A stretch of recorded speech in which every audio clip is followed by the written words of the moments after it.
you kind of have to add them in the right order and stuff. So somehow in geometrical context things are, but that's kind of a deep, I don't know, that's a deep question, and I'm not sure I have a deep answer to follow that up with. It goes for the same thing. If you don't do it in that way, just like you said, that if you do the numbers in a certain way, right, you think that they wouldn't cancel each other out, but it still would, right?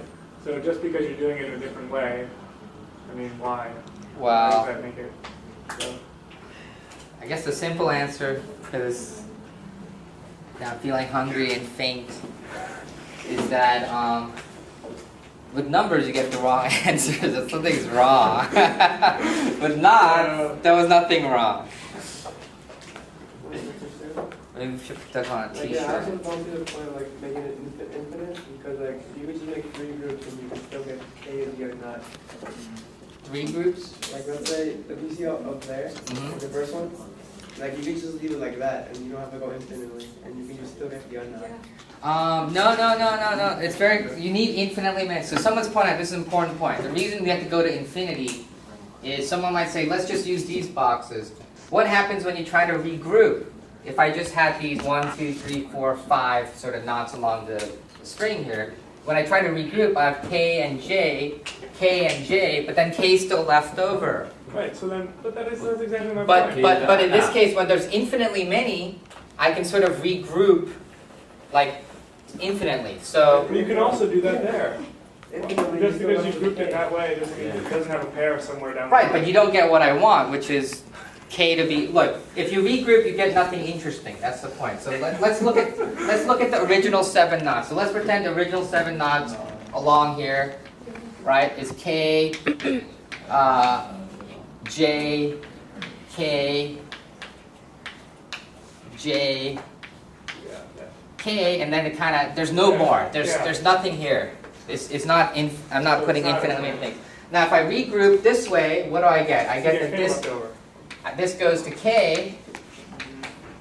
Okay. Well, what if I sort of regroup the other way, right, and do K, J like this? Then the next group, say, is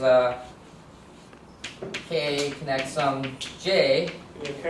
And I have K left over. And then when I straighten this out, I get K.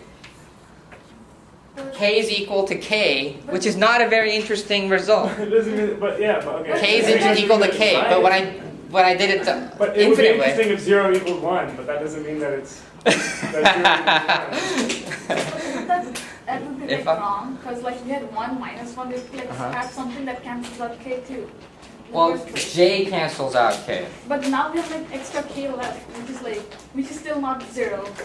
And like remember how Right. In the if we do it in the finite sort of many knots case, finitely many knots, it wasn't interesting because however we group, we always have 1 left over. Whether it's on the one side or the other side wasn't very interesting. It was basically like 0 equals 1, like same. Yeah. But the point is, that's why I used here I just get sort of 1 equals 1, which is not very interesting. But if I use infinitely many knots, I get 0 equals 1. But you don't. Yeah. Anyways, I think you feel you've been swindled, which is I warned you. But there's no swindle here. How does Mazur get away with it?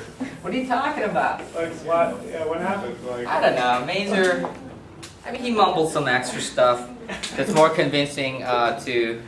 But see, your objections are like not really valid. Like if you were his like doctoral advisor, you would come up with better objections that mumble like piecewise linear, blah blah blah, and then he would mumble back piecewise linear, blah blah blah, and like he handled it.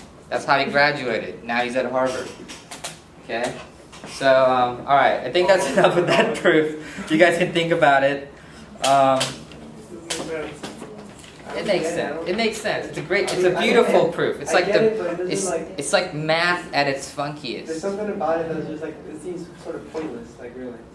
Well, think about it. We managed to actually prove something. So remember, there was actually a result. You didn't prove anything. So there's 2 things you need to understand. What am I trying to show? Make sure you understand that. Make sure you understand sort of the steps. And then lastly, convince yourself, some of you are still working on this last step. But convince yourself you have not been tricked. It's a real proof. Wait, so I don't get it. Like when you proved it before that, you still got K. Right. So. And now you're still getting K. Right, but I guess okay. Just think of it. Some people are objecting to.